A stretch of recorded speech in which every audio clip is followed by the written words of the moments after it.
Fala concurseiro, fala concurseira, tudo bem? Aqui quem fala é o professor Fred e hoje nós vamos trabalhar um tema muito interessante, importante, bastante recorrente aí nos concursos públicos do Brasil, que é o tema da sustentabilidade e crise climática. Esse tema ele é bastante abrangente, ele envolve vários subtópicos, vários conceitos e nos últimos concursos aí tem sido cobrado com muita ênfase. Então é necessário que você tenha bastante atenção no que nós vamos trabalhar nesse módulo, que você consiga prestar atenção nos pontos mais importantes, naquilo que a gente precisa conceitualizar, para que você faça uma prova de excelência no seu concurso. Então pega o seu material de anotação, preste bastante atenção e vamos lá investigar sustentabilidade e crise climática. Preparado? Preparada? Então vamos lá, bora começar nosso módulo.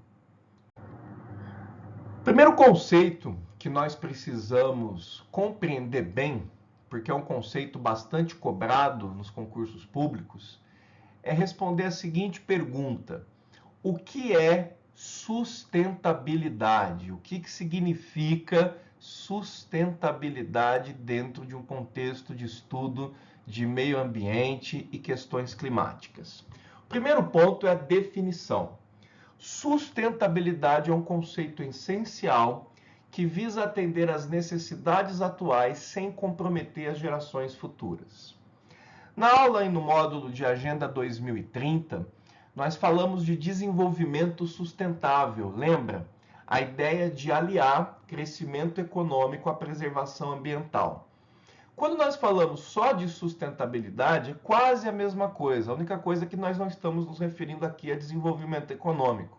Mas a ideia de conseguir atender ao que o ser humano precisa hoje para a sua sobrevivência, a exploração dos recursos que a humanidade precisa hoje para a sua sobrevivência, sem comprometer as gerações futuras. Ou seja, ser sustentável significa ter uma consistência de preservação ambiental para que nós possamos garantir as condições de existência da atual sociedade humana e das futuras também.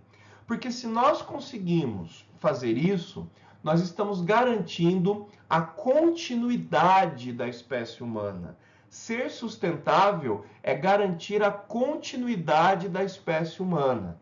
Caso contrário, nós vamos esgotar os recursos e fazer com que as futuras gerações tenham muito mais dificuldade de sobrevivência do que deveriam ter. Esse é o conceito de sustentabilidade.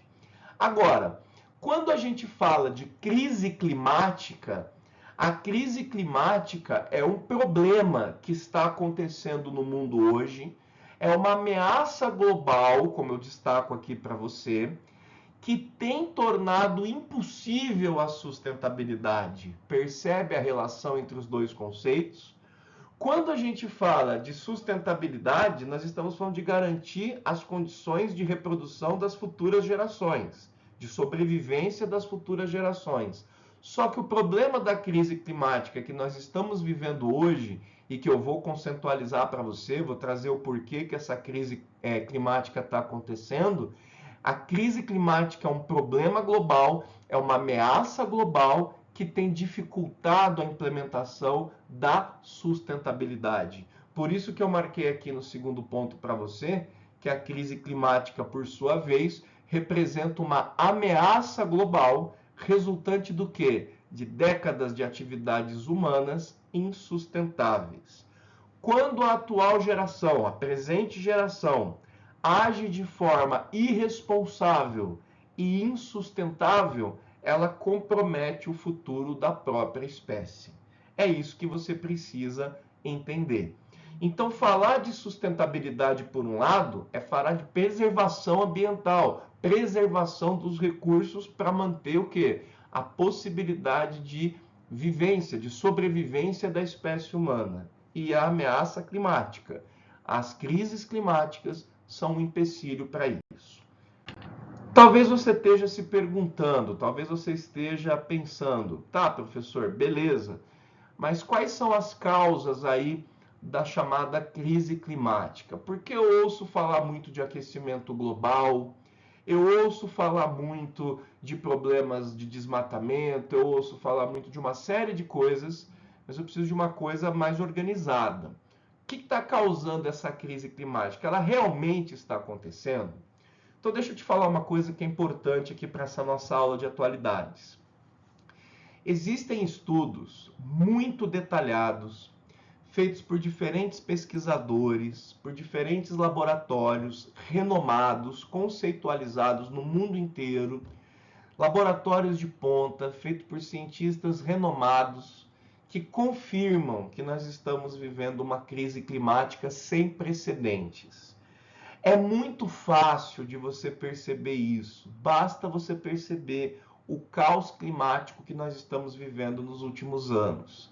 Temperaturas cada vez maiores, incidência maiores de caos climático, como chuvas fora de momento ou chuvas catastróficas, chuvas de granizo, calor demasiado em algumas partes do globo, derretimento de geleiras, formação de tornados, furacões e uma série de outros fenômenos naturais que não aconteciam no passado com tanta frequência. Isso são evidências simples de você perceber que de fato nós estamos vivendo uma crise climática, que pode levar à perda de recursos e perda de possibilidade de sobrevivência da humanidade no planeta. Perfeito? Então é indiscutível que existem crises climáticas no plural e uma grande crise ambiental climática no mundo todo. A questão é: quais são as causas dessa crise climática? Então vamos à primeira. Emissões de gases de efeito estufa, principalmente de setores como energia, transporte e indústria. Por isso essa imagem aqui que eu coloquei de fundo para a gente, que é a imagem da emissão de poluentes na atmosfera. A emissão de gases de efeito estufa, ela provoca o fenômeno do chamado aquecimento global, que é o aumento da temperatura média da Terra. Hoje, a média de temperatura da Terra está aproximadamente 1,5 graus a mais do que era a média da temperatura da Terra no século XVIII. Primeiro ponto nisso que eu estou te falando. Por que 1,5 graus é muito? 1,5 graus a mais em relação ao que era a temperatura média da Terra em 2018 é o suficiente para provocar um caos no clima, porque a natureza está equilibrada de forma muito frágil. 1,5 graus a mais, quando você está normal e quando você está com febre, é o suficiente para você correr risco de vida, ou no caso, risco de morrer, certo? A mesma coisa aqui para fazer uma analogia. 1,5 graus a mais de temperatura média da Terra em relação ao que era no século XVIII é o suficiente para provocar ondas de calor extremo, onda de frio extremo, tsunamis quando acontece aí a formação de maiores densidades de formação de vapor e uma série de outras coisas, como furacões, tornados, eu citei tudo isso. Então esse é o problema do aquecimento global. E antes que você pense, o aquecimento global não significa que tudo vai ficar mais quente apenas. É uma desregulamentação do clima. É uma mudança brusca na forma como o clima tem funcionado. Perfeito? Então, as emissões de gases de efeito estufa, em setores como transporte, caminhões, ônibus, carros, energia, produção de energia, queima de combustíveis fósseis, petróleo, carvão, gás mineral e produção de resíduos de fumaça industrial, tem causado a emissão de CO2, de metano e de outros gases estufa que provocam aquecimento global. Essa é a primeira causa da crise climática. E por que eu me referi ao século XVIII? Porque foi o ano que aconteceu a primeira, o século, melhor dizendo, que aconteceu a primeira revolução industrial. E é a partir da primeira revolução industrial, lá no século XVIII, na Inglaterra, que nós tivemos o começo do aumento da emissão dos gases estufa e chegamos até o atual estágio de coisas e da situação. Beleza? Segundo ponto importante que tem causado essa crise climática global, o desmatamento.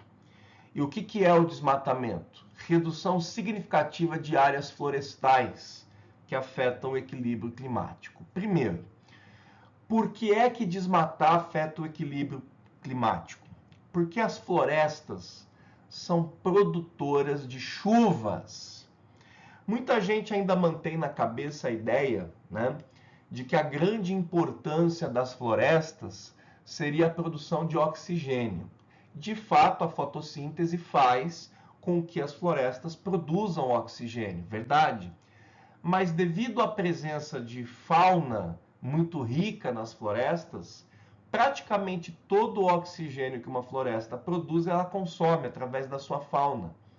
Hoje, o grande produtor de oxigênio, nós sabemos que são os fitoplânctons, as algas marinhas. Então, qual é a importância das florestas? Produção de chuva através do processo de evapotranspiração que a floresta faz. Sugar a água do solo e transformar, através das folhas, essa água em vapor. Quando você desmata a floresta, você está diminuindo a emissão de vapor da água para a atmosfera, fazendo com que diminua o ciclo de chuvas e causando transtorno climático. Já já nós vamos ver a importância do desmatamento para a sua prova. Aqui nós estamos vendo as causas da crise climática. Então, a primeira é o aumento da emissão de CO2, de metano, de gases estufa, desde a primeira revolução industrial. A segunda é o problema do desmatamento, porque interfere na produção de chuvas, beleza? E a terceira, que tem muito a ver com questões sociológicas, a gente vai trabalhar isso agora, é a questão dos padrões insustentáveis de consumo. Como assim padrões insustentáveis de consumo? Olha o que eu coloquei lá. Consumo excessivo e produção não sustentável contribuem para a crise. Como assim? Hoje nós vivemos em sociedades capitalistas excessivamente consumistas. Nós compramos muita coisa que nós não precisamos e produzimos muitos resíduos, produzimos muito lixo, produzimos e descartamos materiais que não são biodegradáveis, que demoram séculos para saírem da natureza e que poluem todo o planeta. Somando isso, produção de lixo excessivo por conta de consumismo, com o desmatamento e com as emissões de gases de efeito estufa, nós temos uma tempestade perfeita para uma crise global climática. E é exatamente isso que está acontecendo. Beleza, Fred, mas entendi. Mas quais são os efeitos disso? O que acontece por conta desses três fatores que estão em voga? Vamos ver os impactos da crise climática? Aqui eu trago para você os impactos globais e locais, tá? Das chamadas crises climáticas, ou da crise climática global no singular. O que tem acontecido por conta desses fatores que nós vimos? Eu separei aqui para você 5 causas globais e locais. Primeiro, aumento da temperatura média local, tá? Isso aqui é muito importante, destaque aí. Aumento da temperatura média global. É o tal do aquecimento global. Já falei e vou repetir. O problema do aquecimento global é que hoje nós estamos cerca de 1,5 graus a mais de temperatura, está 1,5 graus mais quente do que era na época da primeira revolução industrial. E isso vai provocar uma série de fatores que eu já vou colocar para você aqui embaixo, que você já está vendo, certo? Só que se nós passarmos de 2 graus a mais do que era no século XVIII, muitos dos pesquisadores que investigam essas questões de mudanças climáticas acreditam que é irreversível os danos à natureza e à sociedade humana. Por isso que nós temos aquela Agenda 2030 que nós vimos no outro módulo, para tentar promover o desenvolvimento sustentável, para poder conseguir garantir as condições mínimas de sobrevivência da espécie humana no planeta. O que leva ao aumento da temperatura média global? Dá uma olhada lá no segundo item. Eventos climáticos extremos, mais frequentes e intensos. Por favor, preste atenção. Eventos climáticos extremos poderia ser aumento de furacões, tornados, nevascas, ondas de calor, excesso de chuva, falta de chuva. Todas essas perturbações climáticas excessivas e extremas têm a ver com o problema do aumento da temperatura média global, que é provocado por desmatamento, emissões de CO2 e consumo excessivo. Percebe? É essa sequência lógica que você tem que entender. Por que nós temos mais emissões de CO2? Por que nós temos mais emissões de metano, de gases estufa? Por que nós temos um aumento do desmatamento para produzir mais madeira, para produzir mais espaço para cultivo para gado, produção agrícola? E por que nós estamos vivendo um momento de capitalismo consumista? Isso está aumentando a temperatura da Terra, já chegou a 1,5 graus a mais, pode chegar a 2 e isso provoca eventos climáticos extremos. E você sabe desses eventos climáticos, você sente esses eventos climáticos. Hoje, no dia que eu gravo isso para você, tá um calor de lascar, 40 graus fácil, e nós estamos vivendo eventos climáticos cada vez mais extremos e cada vez mais frequentes. Olha uma terceira consequência. Elevação do nível do mar ameaçando zonas costeiras. Como assim? Se aumenta o nível do mar porque se derrete geleiras. E ao se derreter geleiras, aumenta o nível do mar e inunda-se as cidades costeiras. Hoje nós sabemos que em algumas décadas, muitas cidades litorâneas vão desaparecer embaixo d'água por conta do quê? Da elevação do nível do mar. Claro que aqui também traz questões geopolíticas, como eu falei para você no módulo de conflitos geopolíticos. Há, por exemplo, novo interesse no Mar Ártico, né, por novas rotas marítimas, por derretimento de geleiras. Mas isso é uma consequência geopolítica do aquecimento global. A elevação do nível do mar faz derreter as geleiras, aumentar o nível dos oceanos e fazer com que as cidades litorâneas fiquem ameaçadas. Fora isso, um extra aqui para você, as geleiras constituem água potável e quando elas são derretidas e misturadas com a água do mar, elas deixam de ser potáveis, se mistura com água salgada. A maior parte da água potável do mundo está em forma de geleira, então isso também é uma perda de patrimônio hídrico para a humanidade. Perda de biodiversidade e alteração nos ecossistemas. Muita gente acha que a perda da biodiversidade é uma coisinha meio boba. Ah, vamos perder lá os bichinhos, vamos perder lá as florestas, mas tudo bem, o que tem? Jovem, meu caro estudante, minha cara estudante, quando a gente tem perda de biodiversidade, nós estamos perdendo oportunidades de lucro e negócios.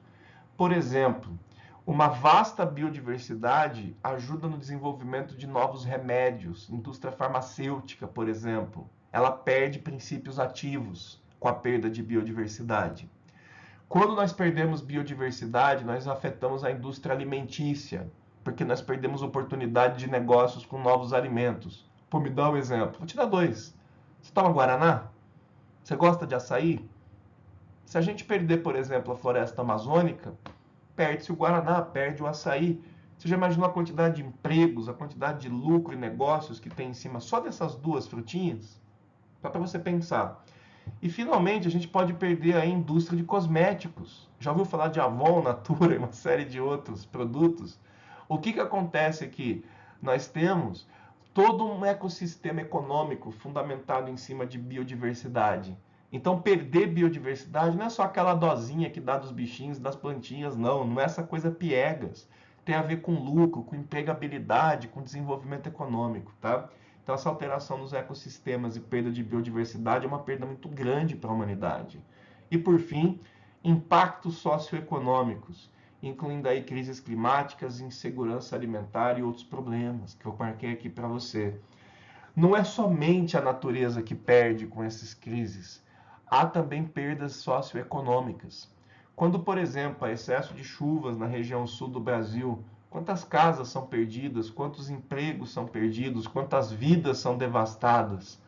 Quando nós temos aí, por exemplo, a questão de ondas de calor, pessoas morrem, lugares ficam inabitados, ou então lugares que são afetados, por exemplo, com a perda de solos férteis, levando à fome. Isso acontece muito frequentemente na África. Então perceba que existem muitos impactos importantes que acontecem no mundo inteiro por conta de crises climáticas. E é justamente esse cenário que é cobrado em concurso público de você. Eles querem saber se você entende qual é a importância de se ter políticas públicas e ações voltadas para a sustentabilidade, para a preservação dos contextos. Porque se a humanidade não fizer nada, não houver leis e políticas públicas voltadas para isso, os seres humanos simplesmente vão perder as condições mínimas de sobrevivência dentro desse planeta. E no Brasil? Como é que o Brasil participa de tudo isso? Vamos dar uma olhada? Vem comigo. Vamos investigar agora qual é a participação do Brasil em todo esse contexto de ameaças climáticas globais, como é que o nosso país tem participado disso tudo. A primeira coisa que você precisa saber é que a forma como o Brasil participa de forma mais intensa na formação de uma crise climática global é a partir do desmatamento de suas florestas. O Brasil é um país que tem inúmeras grandes formações florestais. Nós temos já a tão prejudicada Mata Atlântica, que ainda resta pouco da mata original. Nós temos o Cerrado, nós temos Caatinga, mas nós temos principalmente a floresta amazônica. E é justamente o desmatamento da floresta amazônica que tem levado aos maiores problemas e consequências negativas do Brasil em relação ao mundo e à crise climática global. Por quê? Porque, voltando um pouco na nossa aula, eu disse que o desmatamento é uma das causas das crises climáticas ou da crise climática. E o Brasil contribui muito para isso através do desmatamento da Amazônia. Então, nesse momento da aula, eu quero investigar com você quais são os fatores do desmatamento da Amazônia, como anda esse desmatamento, te mostrar esse mapa que está aqui, analisá-lo com você, para que você possa compreender os impactos disso de forma bastante clara. Então vamos lá. Primeiramente, eu quero que você olhe o mapa que eu trouxe aqui. Desmatamento da Amazônia, principais frentes de devastação da floresta que abrange 9 países. Então deixa eu te diferenciar uma coisa. A floresta amazônica não é unicamente brasileira. Ela se estende por 9 países e você consegue vê-los aqui no mapa. A floresta amazônica se estende pelo Brasil, que é o país que mais detém territórios dentro da Amazônia, mas também se estende pela Bolívia, pelo Peru, Equador, Colômbia, Venezuela, Guiana, Suriname e Guiana Francesa. Quando nós falamos da floresta amazônica como um todo, nós estamos falando da Amazônia Internacional, que você está vendo aqui com a linha amarela chamada de limites da Pan-Amazônia. Pan-Amazônia é a mesma coisa que a Amazônia Internacional. E quando nós falamos do desmatamento apenas dentro da Amazônia brasileira, quando nós estamos nos referindo não somente a desmatamento, mas a qualquer assunto dentro da Amazônia brasileira, aí nós estamos falando da Amazônia legal. É chamada de Amazônia legal, porque é o território legalmente que pertence ao Brasil dentro da floresta amazônica. As áreas que você está vendo em vermelho, tá, no mapa, são as áreas marcadas com os principais focos de desmatamento da Amazônia internacional, dentro do Brasil e também fora. Então aqui você tem uma ideia do chamado arco do desmatamento. Se você estiver fazendo uma questão e a questão se referir ao arco do desmatamento, o que é este arco do desmatamento? São essas áreas em vermelho que se assemelham a um arco, né? Só para você ter uma visão aqui, ó, deixa eu marcar para você. Se assemelha a um arco para alguns estudiosos, isso aqui assim, ó, como se fosse um arco do desmatamento. Então tem esse apelido as regiões de desmatamento da Amazônia. O que tem causado esse desmatamento? Porque você já sabe o seguinte, o fato do Brasil e desses outros países desmatarem a Amazônia contribui para o aquecimento global, contribui para a crise climática global. Mas o que é que desmata a Amazônia? É isso que cai nos concursos. Então vamos lá. As principais causas do desmatamento da Amazônia são, em primeiro lugar, extração ilegal de madeira. Infelizmente, dentro da Amazônia, tanto brasileira quanto internacional, há a ação de muitos madeireiros ilegais que cometem o crime ambiental de retirar madeiras de dentro da floresta sem a devida autorização. É óbvio que o governo brasileiro permite a extração de madeira legalizada, mas para isso tem que se cumprir o Código Ambiental. É necessário se cumprir Código Florestal, leis ambientais severas, que incluem, entre outras coisas, reparação ao dano causado, reflorestamento. E como isso aumenta muito o custo da exploração de madeira, muitos madeireiros atuam de forma ilegal, retirando a madeira da Amazônia sem permissão. E isso causa o aumento do desmatamento nessa região. Aumento das áreas destinadas à cultura de soja. O agronegócio brasileiro hoje é um dos maiores negócios, uma das maiores atividades econômicas do Brasil. O Brasil é um grande produtor e exportador de soja, já que a soja tem múltiplas funções. A partir dela se faz ração animal, a partir dela se faz o farelo de soja, óleo de soja, biocombustíveis como biodiesel. Então a demanda por soja no mundo se tornou muito grande nos últimos 15 anos e o Brasil é destaque no seu agronegócio em produzir soja.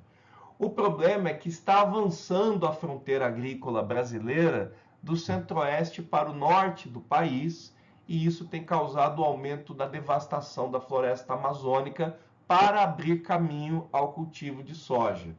Não é porque a soja é importante para o Brasil que não se deva ter cuidado com o aumento do desmatamento da Amazônia por conta da soja. Lembre-se, existe o conceito de desenvolvimento sustentável. Nós temos que saber aliar crescimento e desenvolvimento econômico com preservação ambiental. E, infelizmente, isso não tem acontecido em muitas áreas do Brasil, por isso o cultivo de soja contribui para o desmatamento. Aumento também das áreas destinadas à pecuária bovina, a criação de gado no Brasil. Aqui nós também temos um destaque do agronegócio brasileiro. A pecuária bovina brasileira é muito forte, o Brasil é um grande exportador de carne. O problema, tal qual quanto a soja, é que para aumentar as áreas destinadas ao pasto, o Brasil tem infelizmente devastado porções significativas da Amazônia, levando aí a perda de patrimônio de biodiversidade dessa importante floresta. A essa altura do campeonato você lembra da importância da floresta amazônica, né? Como qualquer formação florestal, produção de chuvas e grande presença de biodiversidade. Se nós estamos extraindo madeira, extraindo a floresta para poder cultivar a soja e o gado, nós estamos perdendo biodiversidade, perdendo produção de chuvas e causando aí um caos climático. E por fim, o extrativismo mineral, que é a retirada de minérios, principalmente, por exemplo, minério de ferro, bauxita, manganês, zinco, cobre, ouro, são minérios que são explorados em regiões amazônicas e que levam à formação aí de grande perda desse patrimônio de biodiversidade. Dentro da Amazônia, por exemplo, existem jazidas minerais importantíssimas para o Brasil, como a Serra do Carajás, né? Só que a exploração indevida de minério é o que tem levado a maiores impactos ambientais nessa região. Então a Amazônia é extremamente importante do ponto de vista climático. É uma das maiores florestas do mundo, com uma das maiores biodiversidades do mundo, produz muitas chuvas, inclusive que alguns autores chamam as chuvas produzidas na Amazônia de rios voadores. Já ouviu falar dos rios voadores? Tamanha é a quantidade de chuva que a floresta amazônica produz, que muitos especialistas dizem que são verdadeiros rios suspensos, rios voadores que distribuem chuvas pelo Brasil, pela América do Sul, quiçá pelo mundo. Só que com a perda do patrimônio florestal da Amazônia, nós temos uma interferência muito grande no regime de chuvas do Brasil e do mundo, levando a processos de desertificação, perdas de solos férteis e muitas outras consequências graves. Por isso que você vê que existe um interesse muito grande da comunidade internacional, inclusive em financiar a preservação da Amazônia. Nós sabemos também que existem interesses geopolíticos na região, por conta da biodiversidade, da indústria farmacêutica, do patrimônio natural. Mas existe também um interesse genuíno de se manter a floresta amazônica preservada, já que ela é muito importante para a formação do clima do Brasil, da América do Sul e do mundo, e isso inclusive com a criação de um fundo amazônico para recebimento de valores que possam ajudar o governo brasileiro a preservar essa importante área florestal do nosso país. Quais são as principais ações que podem ser tomadas pela comunidade global em relação a mitigar e se adaptar a esse novo cenário que a crise climática tem provocado? Então, eu trouxe para você aqui alguns pontos que precisam ser analisados, tá? Algumas questões de concurso cobram esses pontos e a gente precisa analisar. Primeiro ponto: tem sido feito muitos acordos internacionais, como por exemplo, o Protocolo de Quioto e os Acordos de Paris. Vamos trabalhar com calma esse ponto. O que são acordos internacionais? São acordos envolvendo os mais diferentes países, normalmente intermediados pela ONU, onde os países se comprometem a reduzir as causas da crise climática. Vamos retomar? Reduzir a emissão de CO2 e gases estufa, reduzir o desmatamento e reduzir a produção de resíduos e lixo, que são as principais causas para a ação climática global, para o problema da crise climática global. Para você ter uma ideia da importância desses acordos, o Papa Francisco, na sua primeira encíclica papal, ou seja, no seu primeiro documento oficial como sumo pontífice romano, publicou uma carta, que é um livro na realidade, chamada de Laudato Si, louvado seja, em latim. E o conteúdo desse livro é sobre mudanças climáticas e crise climática global, onde o sumo pontífice católico fala ao mundo sobre questões climáticas e como essas questões podem principalmente afetar as populações mais vulneráveis e pobres do mundo. Veja bem, é a primeira encíclica ambiental da história da Igreja Católica, e ela é fruto do seu tempo, já que o Papa Francisco é muito ligado a essas questões ambientais. Percebe a importância do tema? Esses acordos internacionais são resultados de anos de debate e de diálogo entre os países, ONGs, entre várias esferas do poder mundial, para chegar a uma ação eficiente que impeça uma catástrofe climática. 2 desses acordos costumam cair em prova, que é o que eu vou te falar agora. O Protocolo de Quioto, de 1997, certo? O Protocolo de Quioto foi assinado em 1997 e foi uma reunião sobre a tentativa, a possibilidade, a instauração de metas para reduzir o número de emissão de CO2 na atmosfera, ou seja, combate ao aquecimento global. O Protocolo de Quioto não deu certo, ele é considerado um protocolo fracassado. Quioto é uma cidade do Japão, então foi uma reunião feita no Japão em 97 para tentar atrelar metas de redução de emissão de CO2 aos mais diferentes países. E por que ele não deu certo? Porque os Estados Unidos, à época, não aderiram ao acordo. E lá em 1997, os Estados Unidos era o país que mais emitia CO2 na atmosfera. Então, por óbvio, se a nação que mais emite CO2 na atmosfera se recusa a participar de um acordo internacional para reduzir essas emissões, o protocolo foi fadado ao fracasso. O Acordo de Paris é de 2016, então ele é um acordo bem mais recente e bem melhor, já com estudos mais completos, já com metas mais audaciosas e, claro, também com uma urgência maior de resultados. O Acordo de Paris em 2016 pareceu um acordo muito bacana, porque quando ele foi assinado, os 2 maiores emissores de CO2, de metano e de gases estufa na atmosfera eram China em primeiro lugar e Estados Unidos em segundo lugar. principalmente por conta da força industrial desses países. E quem assinou o Acordo de Paris, né, no caso o presidente chinês Xi Jinping e na época o presidente americano Barack Obama. O problema é que Donald Trump foi eleito presidente no mesmo ano e no ano seguinte assumiu o poder no seu primeiro mandato e retirou os Estados Unidos do Acordo de Paris durante a sua gestão.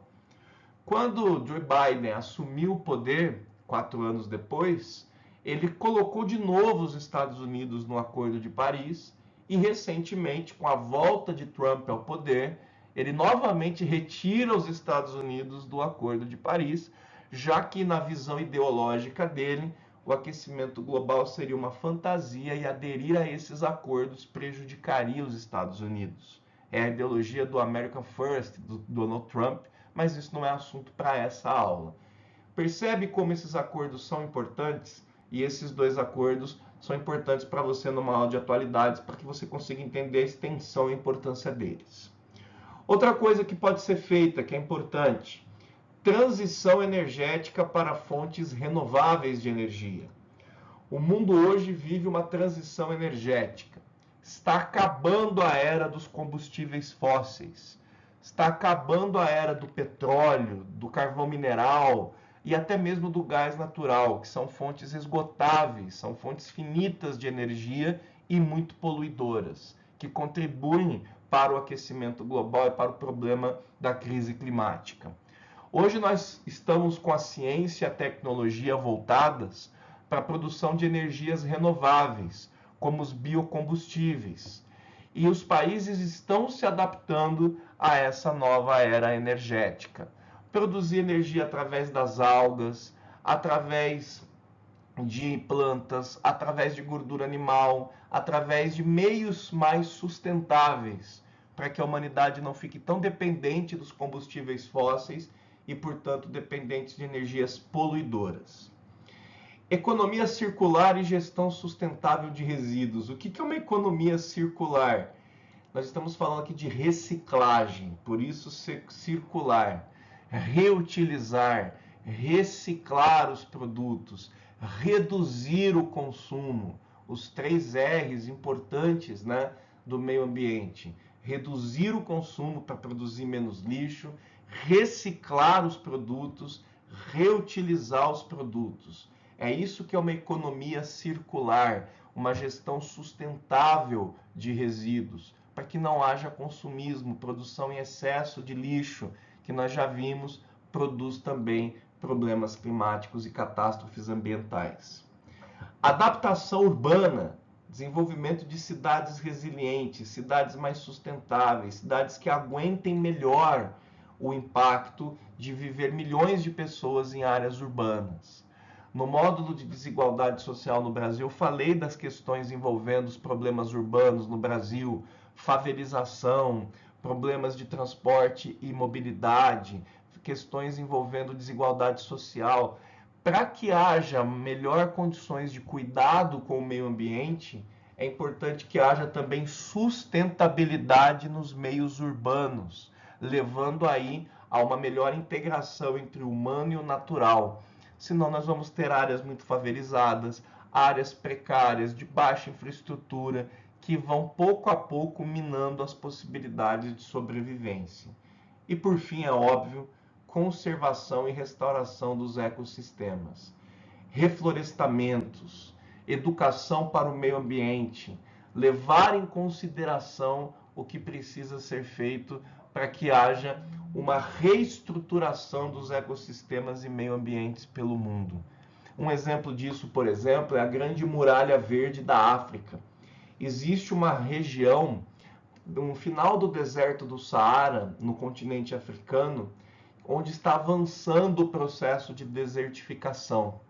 Nessa região, levando em conta essa ideia de restauração de ecossistemas, governos de diversos países africanos começaram a plantar mudas de árvores para criar uma barreira ecológica chamada de Muralha Verde da África para impedir o avanço da desertificação. Situações parecidas têm acontecido, por exemplo, no extremo sul do Brasil, em regiões de Mata Atlântica, a ideia de que o reflorestamento e a conservação é importante. Para isso também a criação de leis florestais mais rígidas, leis ambientais mais rígidas, que inibam a ação de pessoas que possam querer prejudicar o meio ambiente. Então perceba que a comunidade internacional tem feito grande movimentação em relação a mitigar. O que é mitigar, professor? Diminuir o impacto, adaptar as políticas públicas a esse contexto, para que haja sustentabilidade no futuro e no presente para as comunidades humanas. Vamos dar uma olhada como é que essas questões envolvendo sustentabilidade e crise climática global caem em concursos públicos, como é que elas se manifestam em concursos públicos. Eu trouxe aqui duas questões para você, para que a gente investigue como cai e também aprenda um pouco mais sobre esse tema de sustentabilidade, conforme a gente viu nesse módulo. Dá uma olhada comigo essa questão que caiu na banca Quadrix em 2024. No que concerne ao meio ambiente na atualidade, junto às mudanças climáticas e à sustentabilidade, julguem o item a seguir. Isso é verdadeiro ou falso? Então vamos lá. Conforme eu te ensinei já em outros módulos, em outras questões, para que você julgue o item, você tem que ler a afirmação e procurar erros, procurar aquilo que não está alinhado com os conceitos que nós vimos durante a aula. Então vamos lá. Ao mesmo tempo em que Estados Unidos e China são os maiores emissores de gases estufa pela queima de combustíveis fósseis, também são os países que detêm as duas maiores marcas de carros elétricos do mundo. Então vamos lá.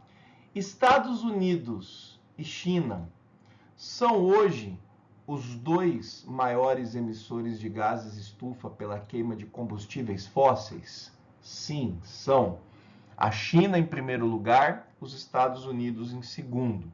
São os dois países que têm as indústrias mais produtivas do mundo, que mais emitem CO2 e gás metano, principalmente para a queima de combustíveis fósseis, petróleo, carvão mineral e gás natural. É verdade essa afirmação.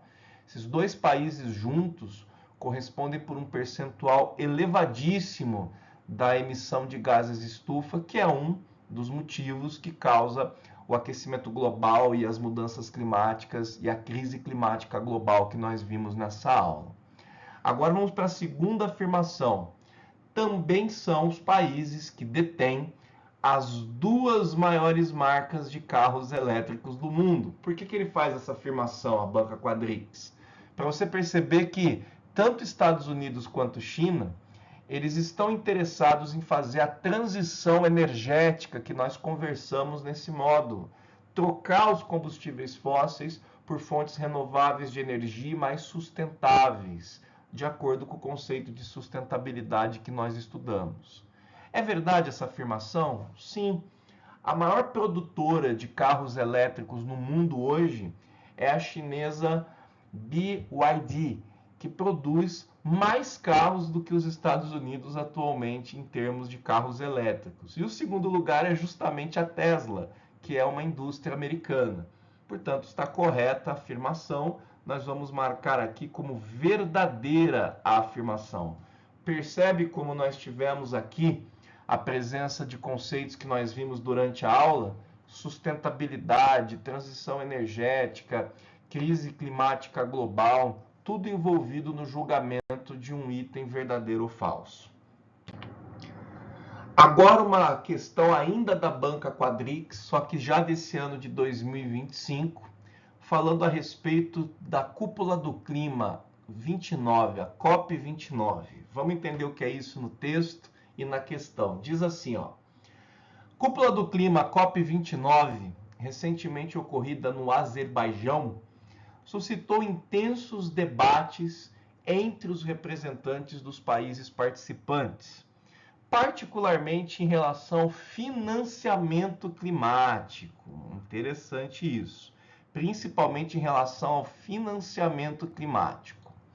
A partir dessas informações, assinale a opção correta. Primeiro, O que é uma cúpula do clima, chamada de COP? São as COPs. COP significa Conferência das Partes, tá? E são reuniões periódicas, quase anuais, normalmente acontecem todos os anos, para discutir exclusivamente questões climáticas e ações que podem mitigar os efeitos das crises climáticas, principalmente a questão do aquecimento global. Nós já estamos na 29ª edição da Conferência das Partes, da Cúpula do Clima, COP, que aconteceu no ano de 2024 no Azerbaijão. E o que aconteceu nessa reunião do Azerbaijão em 2024 na COP29? Um debate muito grande entre países desenvolvidos e países subdesenvolvidos e em desenvolvimento. Por quê? Porque os países desenvolvidos, eles estão sendo cobrados pelos países emergentes, pelos países em desenvolvimento e subdesenvolvidos, para financiar as ações de mitigação dos efeitos climáticos nos seus países. Nós vimos nesse módulo, nós vimos nessa aula, as ações que precisam ser tomadas para mitigar os efeitos da crise climática. Reflorestamento, construção de barreiras ecológicas. Nós vimos a questão também da diminuição do efeito de CO2, investimentos urbanos. Todas essas ações requerem financiamento, dinheiro. E os países emergentes e subdesenvolvidos cobram dos países desenvolvidos que eles financiem essas ações, já que eles já se desenvolveram explorando os recursos naturais. Então, houve esse intenso debate, como a gente viu aqui no enunciado, entre os países ricos e pobres, vamos dizer assim, na questão do financiamento. Beleza? O que está correto aqui? Vamos dar uma olhada? Na COP19, ficou decidido que as nações pobres devem financiar os países ricos. Não, as nações pobres não devem financiar os países ricos. É o contrário, os países ricos é que devem financiar os países pobres. Errado. O montante de 300 bilhões de dólares a ser pago até 2035 foi aceito sem qualquer questionamento. Imagina, os países ricos, desenvolvidos, questionam até a alma o quanto eles precisam pagar. Eles nem aceitam direito que eles devam pagar por isso. Imagina sem questionamento algum. Letra C. Presente à reunião, o secretário-geral da ONU, Antônio Guterres, português, né, definiu o montante acordado como acima das expectativas. Jamais. Ele definiu como muito abaixo das expectativas. O montante acordado do financiamento dos países ricos em relação aos países pobres foi dito por Antônio Guterres, que é secretário-geral da ONU, como muito abaixo das expectativas do que realmente precisava ser feito. As nações mais ricas, que são as que mais poluem a atmosfera, recusaram-se em participar da reunião. Não, elas não se recusaram a participar da reunião. Elas estiveram presentes. Elas apenas não concordam com o montante designado e fizeram um grande debate em relação à questão do financiamento. Então, nossa alternativa é a letra E, por exclusão. Mas o que está escrito aqui na letra E? O Brasil sediará a próxima cúpula do clima, a COP30, que se realizará em Belém do Pará, em plena região amazônica. Verdade. O Brasil vai ser a próxima sede, tá, da 30ª Conferência das Partes, a COP30, que acontecerá na cidade de Belém do Pará, no coração da Amazônia. E nós vimos nesse módulo a importância da Amazônia para o Brasil e para o mundo em relação à questão climática, principalmente envolvendo as questões da produção de chuvas e da presença de grande biodiversidade.